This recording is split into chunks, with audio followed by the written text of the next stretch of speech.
आज आपण एका अशा पुस्तकाबद्दल बोलूया जे तुम्हाला तुमच्या इम्परफेक्शन्सना एम्ब्रेस करायला शिकवेल. ब्रेने ब्राउन यांची द गिफ्ट्स ऑफ इम्परफेक्शन. हे फक्त एक पुस्तक नाही तर एक गाईड आहे, एक होलहार्टेड लाईफ जगण्याची, जिथे आपण आपली वल्नरेबिलिटीला, आपल्या कमतरतांना आपली स्ट्रेंथ मानतो. या व्हिडिओमध्ये आपण या बुकच्या 10 सर्वात जरुरी लेसन्सना समजू, एकदम सिंपल इंग्लिशमध्ये, जेणेकरून तुम्ही पण तुमच्या इम्परफेक्शन्सना एक्सेप्ट करू शकाल आणि एक जास्त ऑथेंटिक लाईफ जगू शकाल. तर चला सुरू करूया या ट्रान्सफॉर्मेटिव्ह जर्नीला. Lesson 1. Cultivating worthiness, letting go of what people think. मित्रांनो, द गिफ्ट्स ऑफ इम्परफेक्शनचा सर्वात पहिला आणि फाउंडेशनल लेसन आहे cultivating worthiness, letting go of what people think, म्हणजे गरिमाचा विकास, लोक काय विचार करतात ते सोडणे. ब्रेने ब्राउन म्हणतात की आपल्या सोसायटीमध्ये आपल्याला नेहमी हे शिकवलं जातं की आपण परफेक्ट असायला पाहिजे, आपण दुसऱ्यांना इम्प्रेस करायला पाहिजे, आपण दुसऱ्यांच्या एक्सपेक्टेशन्सला मीट करायला पाहिजे. आपल्याला हे बिलीव्ह करायला लावलं जातं की आपली वर्थ एक्सटर्नल फॅक्टर्सवर डिपेंड करते, जसे आपलं अपीअरन्स, आपली सक्सेस, आपली अचिव्हमेंट्स आणि लोक आपल्याबद्दल काय विचार करतात. पण ब्राउन म्हणतात की ही एक खूप मोठी मिसकन्सेप्शन आहे.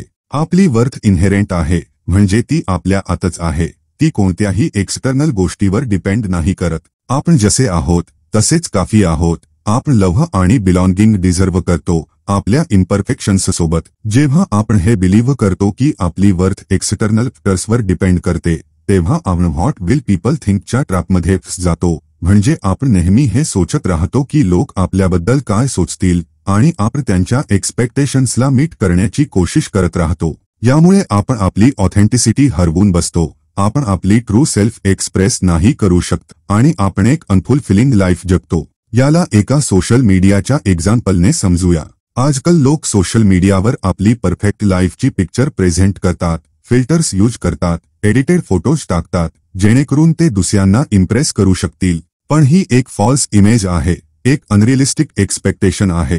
कोणीही परफेक्ट नसतं, हर कोणामध्ये इम्परफेक्शन्स असतात. ब्राउन म्हणतात की जेव्हा आपण आपल्या इम्परफेक्शन्सना एम्ब्रेस करतो, जेव्हा आपण आपली वल्नरेबिलिटी एक्सेप्ट करतो, जेव्हा आपण व्हॉट विल पीपल थिंकला सोडून देतो, तेव्हाच आपण एक होलहार्टेड लाईफ जगू शकतो, जिथे आपण आपली ट्रू सेल्फ एक्सप्रेस करतो, बिना कोणत्याही फिअर किंवा शेमच्या. तर मित्रांनो, या लेसनमधून आपण शिकतो की आपण आपली वर्थ एक्सटर्नल फॅक्टर्सशी नाही जोडायला पाहिजे, उलट हे बिलीव्ह करायला पाहिजे की आपण जसे आहोत तसेच काफी आहोत. हाच आहे एक होलहार्टेड लाईफ जगण्याचा आणि आपली ऑथेंटिक सेल्फ एम्ब्रेस करण्याचा पहिला स्टेप. जसा एका सीडमध्ये एक पूर्ण ट्री लपलेला असतो, तसेच आपल्या आत पण इन्फ वर्थ आहे.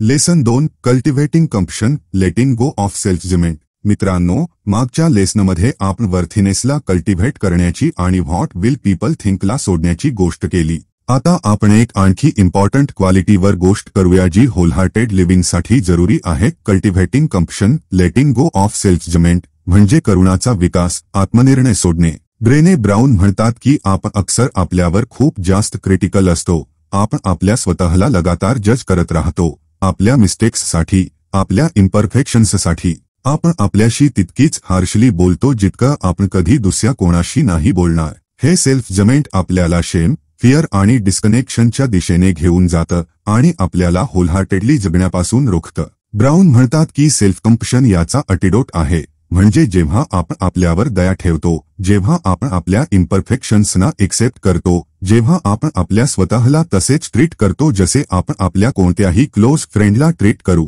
सेल्फ कंपशनचा मतलब हे नाही आहे की आपण आपल्या रिस्पॉन्सिबिलिटीजमधून पळत आहोत किंवा आपण आपल्या मिस्टेक्सना एक्सक्यूज करत आहोत. उलट याचा मतलब आहे की आपण आपली ह्युमॅनिटी एक्सेप्ट करत आहोत, हे रिअलाइज करत आहोत की हर कोणी मिस्टेक्स करतं, हर कोणी इम्परफेक्ट आहे. याला एका फेलियरच्या एक्झाम्पलने समजूया.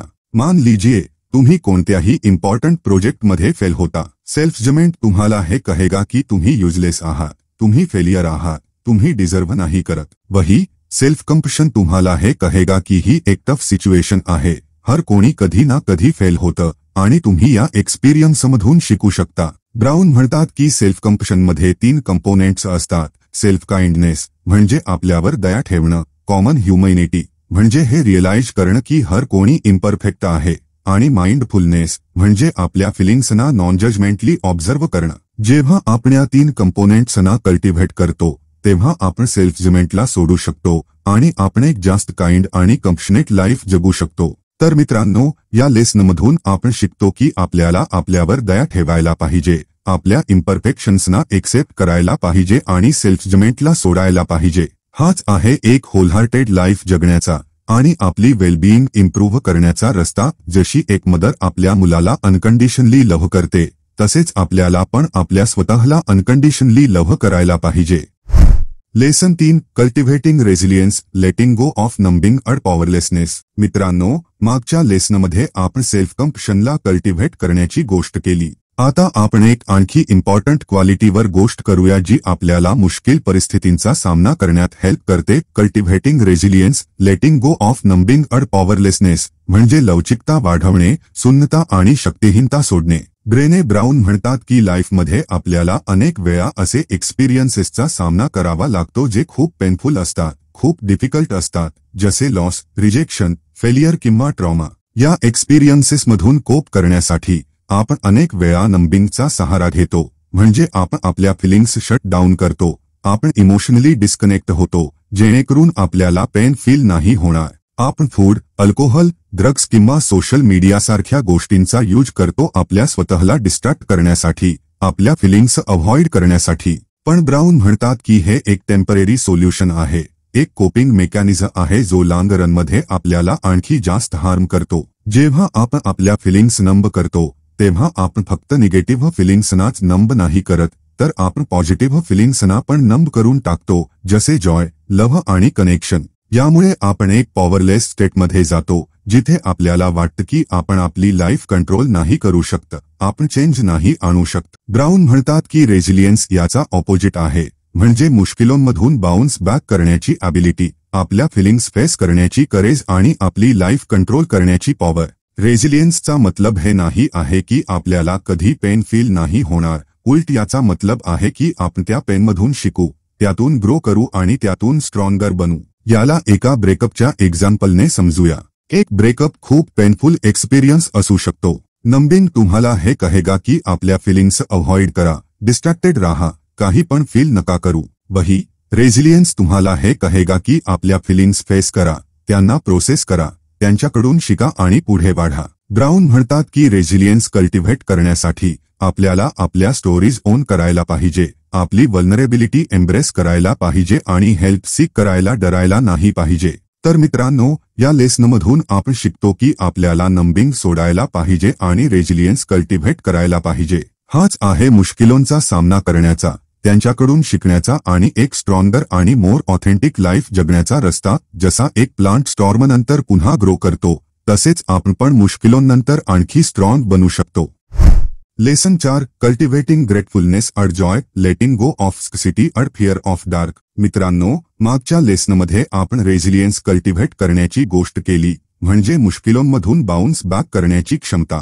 आता आपण 2 आणखी इम्पॉर्टंट इमोशन्सवर गोष्ट करूया जे होलहार्टेड लिव्हिंगसाठी जरुरी आहेत. कल्टिव्हेटिंग ग्रेटफुलनेस अड जॉय, लेटिंग गो ऑफ स्कॅर्सिटी अड फिअर ऑफ डार्क म्हणजे कृतज्ञता आणि आनंद वाढवणे, कमतरता आणि अंधाराच्या भीतीला सोडणे. ब्रेने ब्राऊन म्हणतात की ग्रेटफुलनेस आणि जॉय 2 इंटरकनेक्टेड इमोशन्स आहेत जे आपली लाईफ रिच बनवतात. ग्रेटफुलनेसचा मतलब आहे आपल्या लाईफमध्ये जे पण चांगलं आहे त्याला अप्रिशिएट करणं, त्याला अॅक्नॉलेज करणं, चाहे त्या छोट्या गोष्टी असोत किंवा मोठ्या गोष्टी. जॉयचा मतलब आहे प्रेझेंट मोमेंटमध्ये खुशी एक्सपिरियन्स करणं, लाईफची ब्युटी आणि वंडर अप्रिशिएट करणं. ब्राऊन म्हणतात की हे दोन्ही इमोशन्स स्कॅर्सिटीच्या ऑपोजिट आहेत, म्हणजे कमीची मानसिकता, हे बिलीव्ह करणं की आपल्याकडे इन्फ नाही आहे, की आपल्याला नेहमी जास्त पाहिजे, की आपण कधीही सॅटिस्फाईड नाही होऊ शकत. स्कॅर्सिटी आपल्याला फिअर, एन्झायटी आणि एनव्हीच्या दिशेने घेऊन जाते आणि आपल्याला जॉय आणि ग्रेटफुलनेस एक्सपिरियन्स करण्यापासून रोखते. फिअर ऑफ डार्कचा मतलब आहे अनसर्टेनिटीचा डर, वल्नरेबिलिटीचा डर, इम्परफेक्शनचा डर. हा डर आपल्याला रिस्क घेण्यापासून रोखतो, आपल्याला आपल्या कम्फर्ट झोनमधून बाहेर निघण्यापासून रोखतो आणि आपल्याला आपली पूर्ण पोटेन्शियल अचीव्ह करण्यापासून रोखतो. याला एक सिंपल एक्झाम्पलने समजूया. मान लीजिए तुमच्याकडे एक चांगली जॉब आहे, एक हेल्दी फॅमिली आहे आणि चांगले फ्रेंड्स आहेत. ग्रेटफुलनेस तुम्हाला या ब्लेसिंग्सना अप्रिशिएट करण्यात हेल्प करेल, तुम्हाला हे रिअलाइज करायला हेल्प करेल की तुम्ही किती लकी आहात. वही स्कॅर्सिटी तुम्हाला हे सोचायला मजबूर करेल की तुम्हाला आणखी जास्त पाहिजे. एक बेटर जॉब, एक मोठं घर, जास्त पैसे. ब्राउन म्हणतात की जेव्हा आपण ग्रेटफुलनेस आणि जॉय कल्टिव्हेट करतो तेव्हा आपण स्कॅर्सिटी आणि फिअर ऑफ डार्क सोडू शकतो आणि आपण एक जास्त फुलफिलिंग आणि हॅपी लाईफ जगू शकतो. त्या म्हणतात की ग्रेटफुलनेस एक प्रॅक्टिस आहे, एक चॉईस आहे. आपण हर दिवशी, हर मोमेंट हे डिसाईड करू शकतो की आपण कशावर फोकस करणार, आपल्या ब्लेसिंग्सवर की आपल्या लैकिंग्सवर. तर मित्रांनो, या लेसनमधून आपण शिकतो की आपल्याला ग्रेटफुलनेस आणि जॉय कल्टिव्हेट करायला पाहिजे आणि स्कॅर्सिटी आणि फिअर ऑफ डार्क सोडायला पाहिजे. हाच आहे एक होलहार्टेड लाईफ जगण्याचा आणि जास्त हॅपी आणि फुलफिल्ड होण्याचा रस्ता. जसा सनलाईट डार्कनेस दूर करते तसेच ग्रेटफुलनेस आणि जॉय स्कॅर्सिटी आणि फिअर दूर करतात. लेसन 5 कल्टिव्हेटिंग इंट्युशन अ trusting faith, letting go of need for certainty.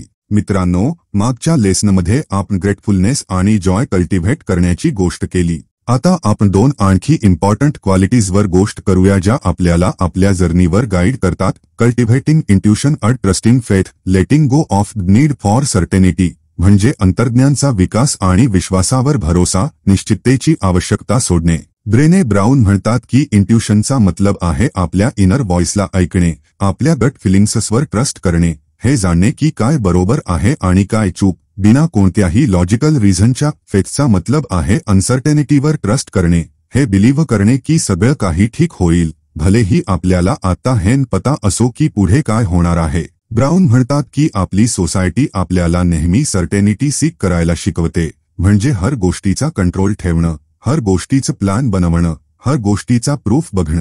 पण लाईफ अनसर्टन आहे, अनप्रेडिक्टेबल आहे आणि आपण कधीही पूर्णपणे कंट्रोलमध्ये नाही असू शकत. जेव्हा आपण सर्टेनिटी सीक करतो तेव्हा आपण फिअर आणि एन्झायटीमध्ये जगतो, आपण रिस्क घ्यायला डरतो आणि आपण आपली पूर्ण पोटेन्शियल अचीव्ह नाही करू शकत. याला एका करिअर चेंजच्या एक्झाम्पलने समजूया. मान लीजिए तुम्ही एक सिक्योर जॉब करत आहात, पण तुम्हाला एक नवं करिअर ट्राय करायचं मन आहे ज्यामध्ये जास्त अनसर्टेनिटी आहे. इंट्युशन तुम्हाला हे कहेगा की आपल्या हृदयाचं ऐका, रिस्क घ्या, ट्राय करा. वही सर्टेनिटीची नीड तुम्हाला हे कहेगा की सिक्योर जॉब नका सोडू, रिस्क नका घेऊ, काय होईल जर फेल झाले तर. ब्राउन म्हणतात की जेव्हा आपण आपल्या इंट्युशनवर ट्रस्ट करतो, जेव्हा आपण फेथवर भरोसा ठेवतो, तेव्हा आपण अनसर्टेनिटी एम्ब्रेस करू शकतो, आपण रिस्क घेण्यासाठी रेडी होतो आणि आपण आपली लाईफ जास्त फुलफिलिंग पद्धतीने जगू शकतो. त्या म्हणतात की इंट्युशन आणि फेथ कोणती मॅजिकल पॉवर्स नाही, तर हे आपली इनर विजडम आणि आपली स्पिरिच्युअलिटीशी कनेक्टेड आहे. जेव्हा आपण आपल्या स्वतःशी कनेक्टेड असतो, जेव्हा आपण आपल्या इनर व्हॉइसला ऐकतो, तेव्हा आपण जास्त कॉन्फिडेंट असतो आपल्या डिसिजन्समध्ये आणि आपण जास्त पीसफुल असतो अनसर्टेनिटी सोबत. तर मित्रांनो, या लेसनमधून आपण शिकतो की आपल्याला आपली इंट्युशन कल्टिव्हेट करायला पाहिजे, फेथवर भरोसा ठेवायला पाहिजे आणि सर्टेनिटीची नीड सोडायला पाहिजे. हाच आहे एक होलहार्टेड लाईफ जगण्याचा आणि आपल्या जर्नीवर ट्रस्ट करण्याचा रस्ता. जसा एक बर्ड बिना डरे आकाशात फ्लाय करतो, तसेच आपल्याला पण अनसर्टेनिटीमध्ये फेथसोबत आपल्या जर्नीवर चालायला पाहिजे. Lesson 6 cultivating creativity, letting go of comparison. मित्रांनो, मागच्या लेसनमध्ये आपण इंट्युशन आणि फेथ कल्टिव्हेट करण्याची गोष्ट केली. आता आपण एक आणखी इम्पॉर्टंट ॲस्पेक्टवर गोष्ट करूया जो होलहार्टेड लिव्हिंगसाठी जरुरी आहे. Cultivating creativity, letting go of comparison म्हणजे रचनात्मकता वाढवणे, तुलना सोडणे. ब्रेने ब्राउन म्हणतात की क्रिएटिव्हिटी फक्त आर्टिस्ट्स किंवा म्युझिशियन्ससाठी नाही आहे, तर ती हर माणसामध्ये असते. क्रिएटिव्हिटीचा मतलब आहे काहीतरी नवं क्रिएट करणे, काहीतरी एक्सप्रेस करणे, चाहे ते कोणतंही आर्टवर्क असो, कोणताही आयडिया असो, कोणताही सोल्युशन असो किंवा कोणतीही रिलेशनशिप असो. ब्राउन म्हणतात की कंपॅरिझन क्रिएटिव्हिटीचा सर्वात मोठा एनिमी आहे. जेव्हा आपण आपल्या स्वतःला दुसऱ्यांशी कंपेअर करतो, तेव्हा आपण आपली युनिकनेस हरवून बसतो, आपण आपली ऑथेंटिसिटी हरवून बसतो आणि आपण फिअर आणि एनव्हीमध्ये जगतो. आपण नेहमी हे सोचत राहतो की दुसरे आपल्यापेक्षा बेटर आहे, की आपण इन्फ नाही आहोत, की आपण कधीही सक्सेसफुल नाही होऊ शकत. याला एका रायटिंगच्या एक्झाम्पलने समजूया. मान लीजिए तुम्ही एक स्टोरी लिहित आहात आणि तुम्ही आपल्या स्वतःला कोणत्याही फेमस ऑथरशी कंपेअर करत आहात. तुम्ही नेहमी हे सोचणार की तुमची स्टोरी तितकी चांगली नाही आहे, की तुम्ही कधी त्या ऑथर इतके सक्सेसफुल नाही होऊ शकत. यामुळे तुम्ही डिस्करेज होऊन जाल आणि शायद आपली स्टोरी पूर्णपणे नाही करू शकणार. ब्राउन म्हणतात की हर माणसाचा आपला युनिक क्रिएटिव्ह व्हॉइस असतो आणि आपल्याला त्या व्हॉइसला एक्सप्रेस करण्याचं करेज दाखवायला पाहिजे बिना कोणत्याही कंपॅरिझनच्या। क्रिएटिव्हिटी एक वल्नरेबल प्रोसेस आहे ज्यामध्ये आपल्याला रिस्क घ्यावा लागतो, इम्परफेक्ट होण्यासाठी रेडी असायला लागतं आणि क्रिटिसिझम फेस करायला लागतं। पण जेव्हा आपण कंपॅरिझन सोडतो, जेव्हा आपण आपली वल्नरेबिलिटी एम्ब्रेस करतो, तेव्हा आपण आपली पूर्ण क्रिएटिव्ह पोटेन्शियल अनलॉक करू शकतो। त्या म्हणतात की क्रिएटिव्हिटी फक्त आउटकमबद्दल नाही आहे, तर ती प्रोसेसबद्दल आहे, जर्नीबद्दल आहे। जेव्हा आपण क्रिएट करतो तेव्हा आपण प्रेझेंट मोमेंटमध्ये असतो, आपण फ्लोमध्ये असतो आणि आपण जॉय एक्सपिरियन्स करतो। तर मित्रांनो, या लेसनमधून आपण शिकतो की आपल्याला आपली क्रिएटिव्हिटी कल्टिव्हेट करायला पाहिजे आणि कंपॅरिझन सोडायला पाहिजे। हाच आहे आपली युनिकनेस एक्सप्रेस करण्याचा आणि एक फुलफिलिंग आणि जॉयफुल लाईफ जगण्याचा रस्ता। जसं हर फ्लॉवर आपल्या ब्युटीने ब्लूम करतो, तसेच आपल्याला पण आपल्या क्रिएटिव्हिटीने ब्लूम करायला पाहिजे।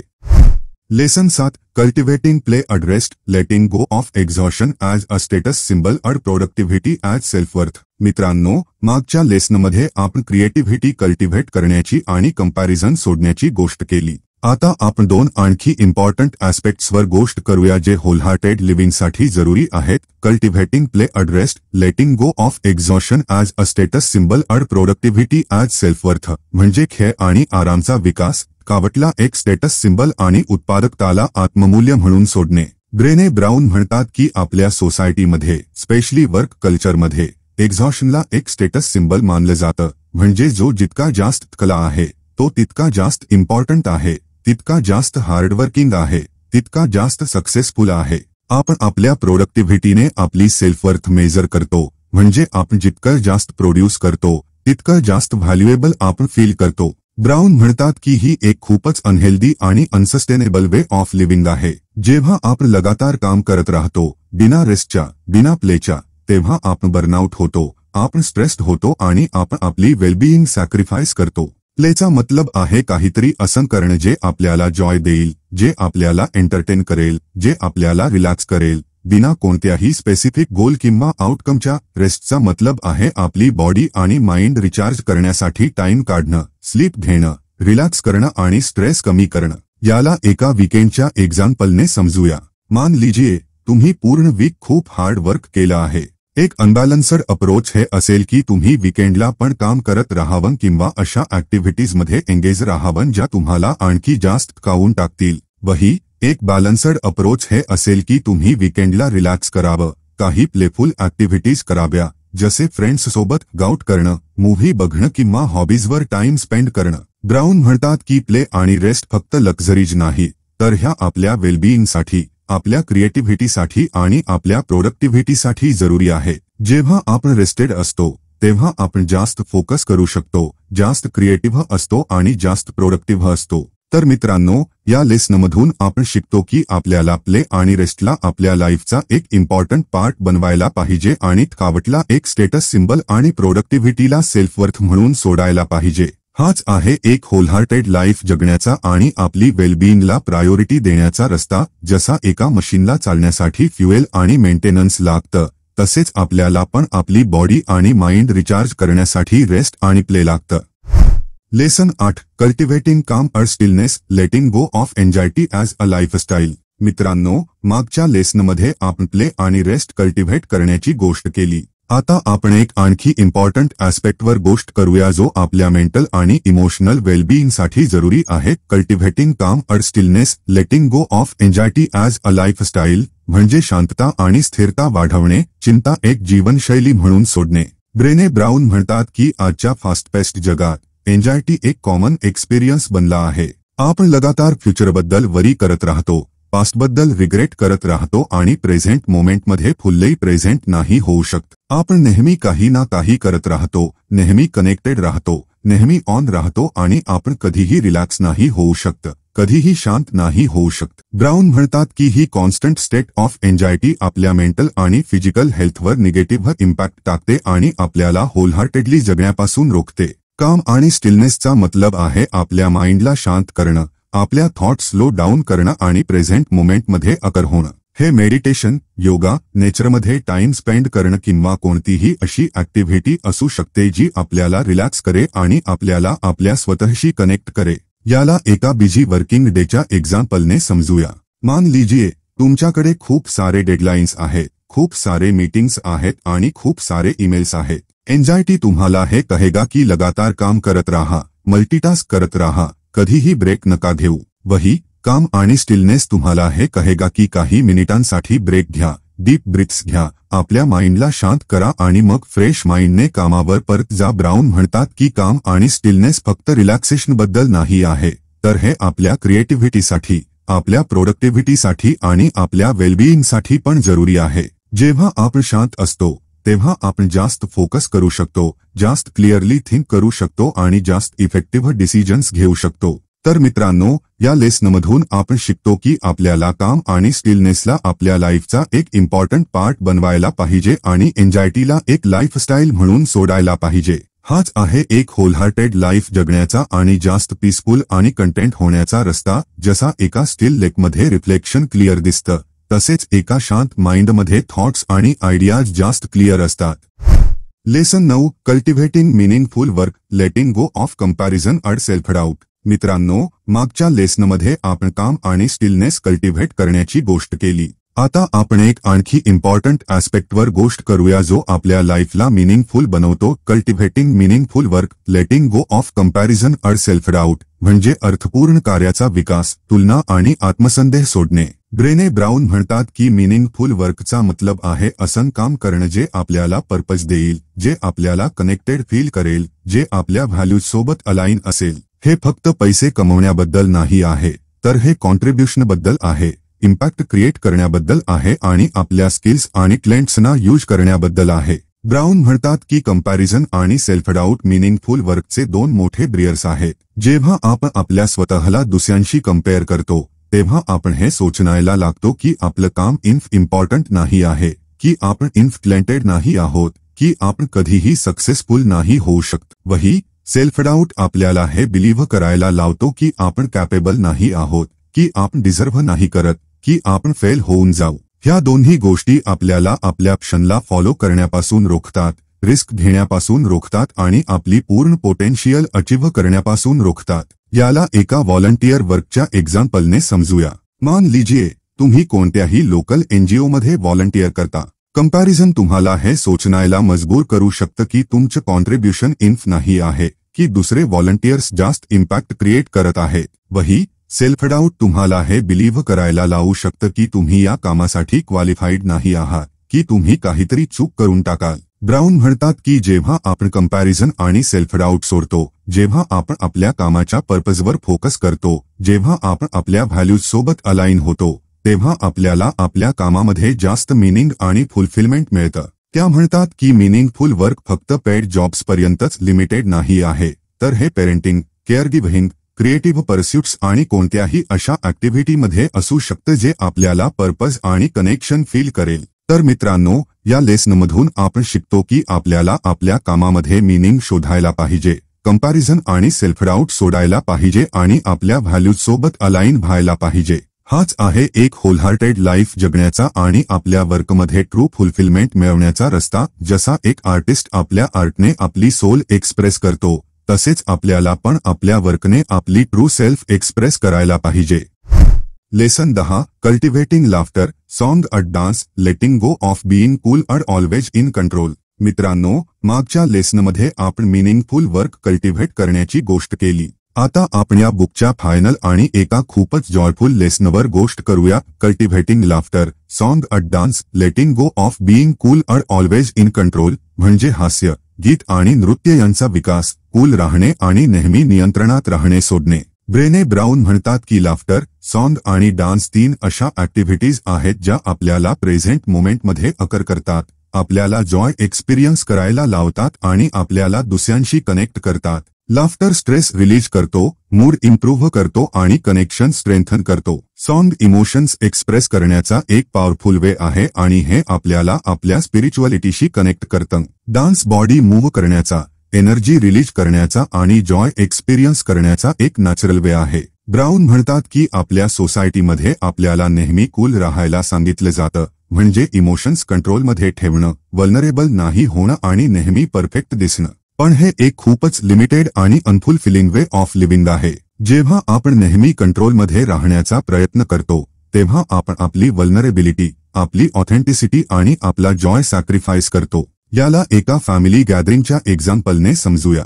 मान लीजिए तुम्ही आपल्या फॅमिलीसोबत एका गॅदरिंगमध्ये आहात. कूल राहण्याचा मतलब हे असेल की तुम्ही इमोशनलेस राहावं, कोणाशी जास्त इंटरॅक्ट नका करावं आणि कोणत्याही प्रकारचं एक्साइटमेंट शो नका करावं. वही, लाफ्टर, सॉन्ग आणि डान्स तुम्हाला हे एनकरेज करतील की तुम्ही एन्जॉय करावं, हसावं, गावं, डान्स करावं आणि फॅमिलीसोबत कनेक्ट व्हावं. ब्राऊन म्हणतात की जेव्हा आपण लाफ्टर, सॉन्ग आणि डान्सला आपल्या लाईफचा एक पार्ट बनवतो तेव्हा आपण जास्त जॉयफुल, जास्त कनेक्टेड आणि जास्त अलाइव्ह फील करतो.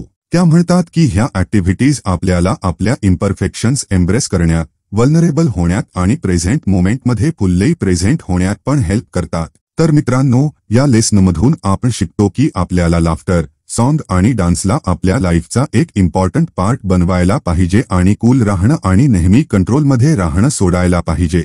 हाच आहे एक होलहार्टेड लाईफ जगण्याचा आणि जास्त जॉयफुल आणि कनेक्टेड होण्याचा रस्ता. जसा एक रेनबो रेननंतर येतो तसेच जॉय पण वल्नरेबिलिटी आणि इम्परफेक्शन नंतर येतो. तर मित्रांनो, हे होते ब्रेने ब्राऊन यांच्यात गिफ्ट्स ऑफ इम्परफेक्शनचे 10 पॉवरफुल लेसन्स. आपण शिकलो की कसं आपल्या इम्परफेक्शन्सना एम्ब्रेस करणं, वल्नरेबल होणं आणि होलहार्टेडली जगणं आपल्याला जास्त ऑथेंटिक, कनेक्टेड आणि जॉयफुल बनवू शकतं. हे फक्त एका पुस्तकाची समरी नाही, तर एक गाईड आहे जास्त ब्रेव्हली जगण्याची, जास्त लव्ह करण्याची आणि जास्त बिलॉंग करण्याची. आशा आहे की तुम्हाला ही समरी आवडली असेल आणि तुम्हाला काही नवं शिकायला मिळालं असेल. जर तुम्हाला ही समरी चांगली लागली तर हिला लाईक आणि शेअर करा. भेटूया पुढच्या समरीमध्ये.